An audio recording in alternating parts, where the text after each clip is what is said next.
How do we look at unexpected events, unexpected opportunities, unexpected resources when they fall in our laps or when we weren't expecting them, but all of a sudden they show up? It could be a conference that you all of a sudden realize that we have funds to, or it could be a webinar event that you're like, I didn't see this until just now, and I should register, or I should share this to my teachers that I'm supporting as a math coordinator or a math coach or an administrator. And how do we take advantage of it? It was like, oh, I've all of a sudden this toolkit that I didn't realize was there. Now I realize because I went to a conference and I want to bring it home. Like, how do I take all these things and continually stop throwing spaghetti at the wall, but also capitalize on great tools? Because if you've been listening to this podcast for a while now, you've probably heard us talk about getting narrow, getting very focused, deciding on what your objectives are. How does it support your vision? What are you measuring this year? Like getting really narrow to hit and create change. Well, how do you take that and then also go, what about all this other stuff that I don't want to miss out on?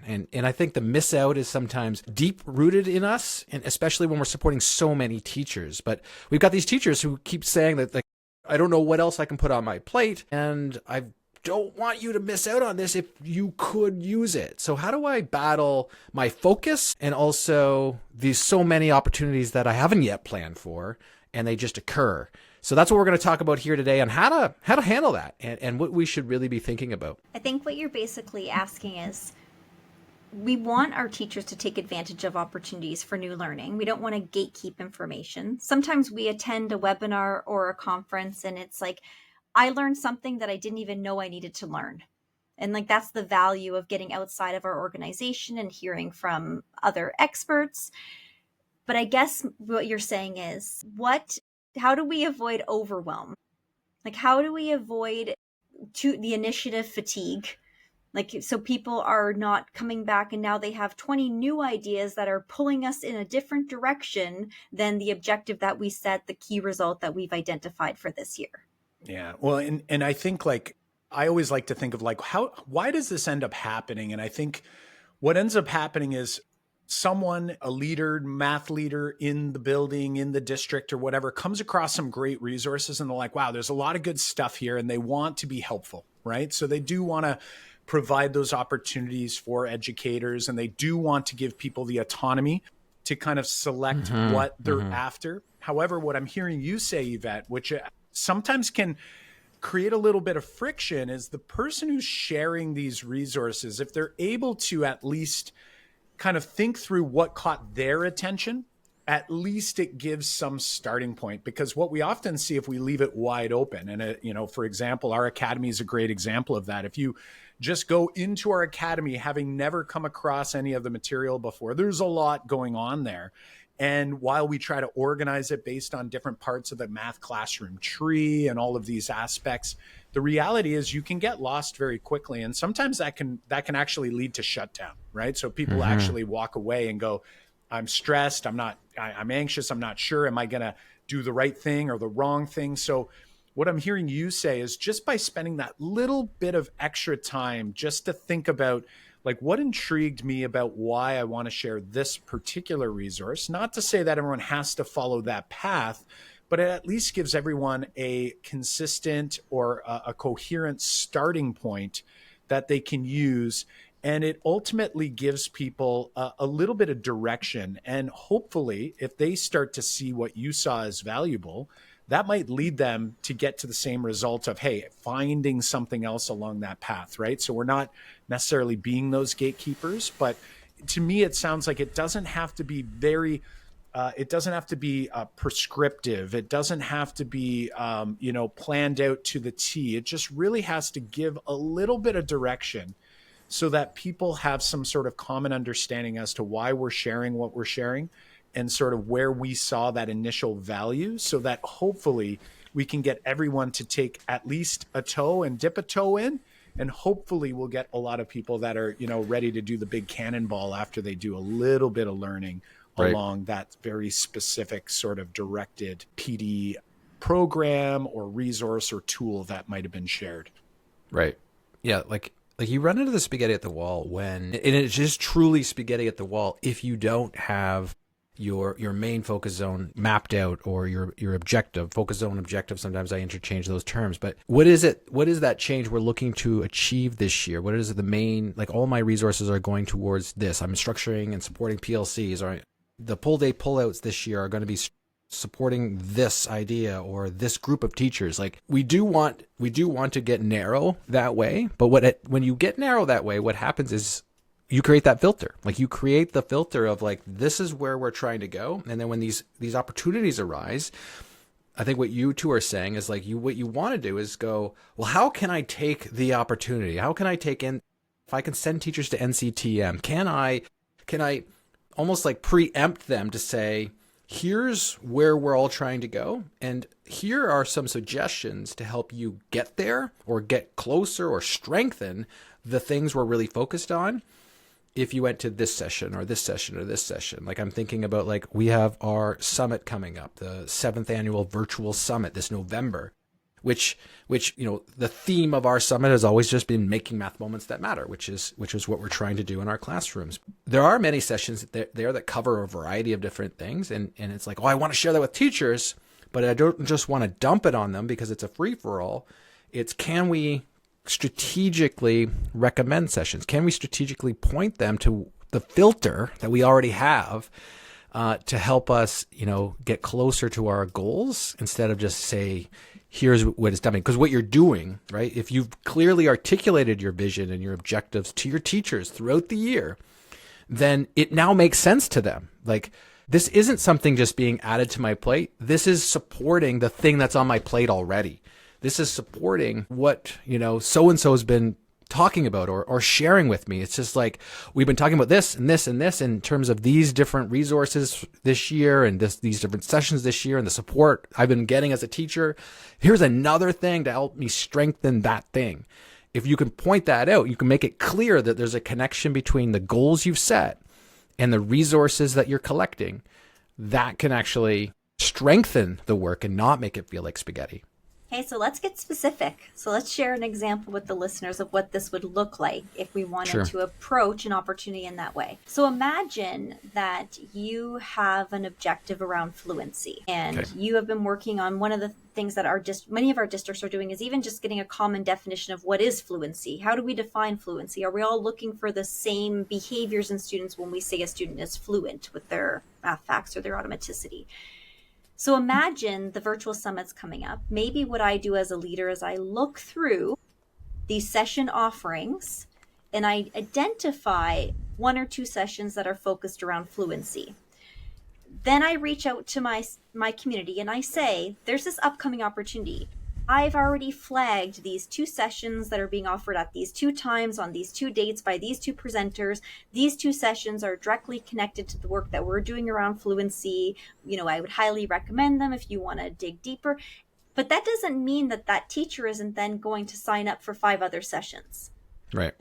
And that's wonderful, right? Like, again, sometimes we don't even know what learning we need until we have that learning. But I think that the way we pitch the summit is by identifying particular sessions that are going to help us get closer to our objective in our district. And maybe it's like, if those are the only sessions people attend, because right now there's cognitive overload and there are competing priorities in other subjects and we're trying not to overwhelm, that's great. We're all going to have a shared experience and hear, an expert in the field talk about their work in fluency and how it might relate to what we're doing. And if those other teachers are like, they're hungry for more and they see that there's a session on universal design and that's another area that they're personally trying to strengthen within their own practice, they of course have the option to attend other sessions. I love that. And I think too, while of course not intentional, but if I just do a share of, hey, a whole weekend of summit sessions, which is what you get when you join the virtual summit. Some people, whether they are thinking explicitly, I think sometimes implicitly, they sort of interpret that as like, is the expectation that I actually go to all these sessions? And in reality, what I'm hearing you say is it might just be like a huge win for a district leader, a math district leader or school leader, is if you get a good chunk of your educators to attend one session. One 1-hour session is a massive win.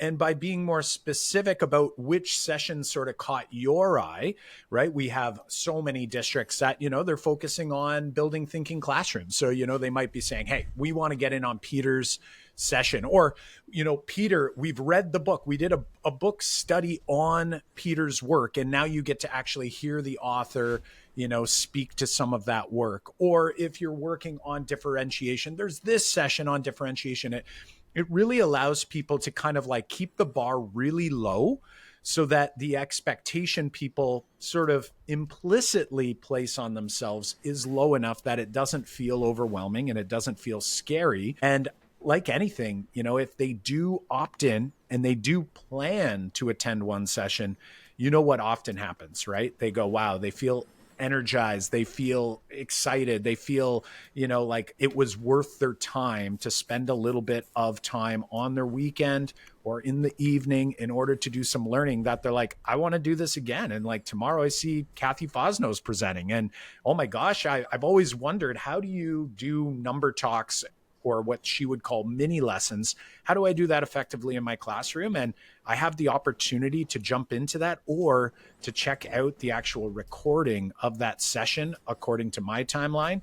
It just seems like it's that example of breadcrumbing with these opportunities that we often share, right? So like starting really small, giving people little tiny bit of breadcrumbs. And once you've eaten one, you tend to kind of go for the next one. And I think it's a great way to make sure that, we value these opportunities and we get the most out of them without causing any undue stress or anxiety. Now, I know another pro move, and you've talked about this in past summits, Kyle, is some of our schools that we support and districts we support have taken us up on this recommendation, is to go a little deeper in terms of, you may have, say, selected different sessions from the schedule to support you on your objectives and some of the key results you're striving for. To, like you're saying, maybe this on fluency from like Jennifer Bay Williams is going to help you reach a goal or reach you faster than a goal. Then some of our leaders are actually dedicating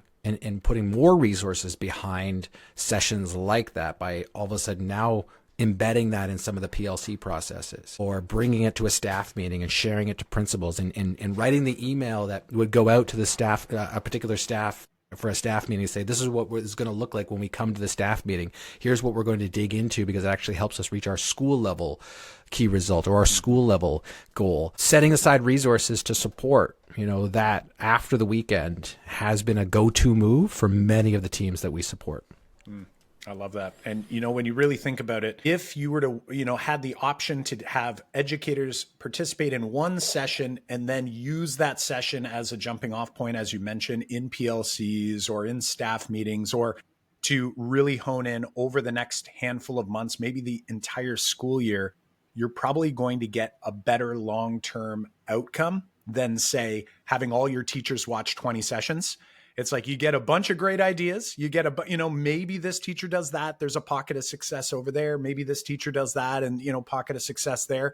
But actually looking at the impact that you can have systemically or across all of your grades is likely going to be more due to going deeper with something than trying to, look at everything and then trying to figure out from there, like, what's our next step, right? Because all of them are going to be great next steps. The key is that narrow focus, which again, we always come back to. And that I think would be a big takeaway for me if I'm a district leader right now or a school leader and I'm about to share out about the summit or any of these opportunities that are out there. It doesn't have to be the summit. How can I be more intentional, more narrow so that we can go deeper and bring more and more people along the way? Also, just thinking about reiterating the messaging, right? If we're constantly just skimming the surface, some people aren't going to hear it the first time. And you're going to get a handful that do, but the others who don't, it's like you're on to the next thing. And then who's hearing that message? And then who's hearing that message?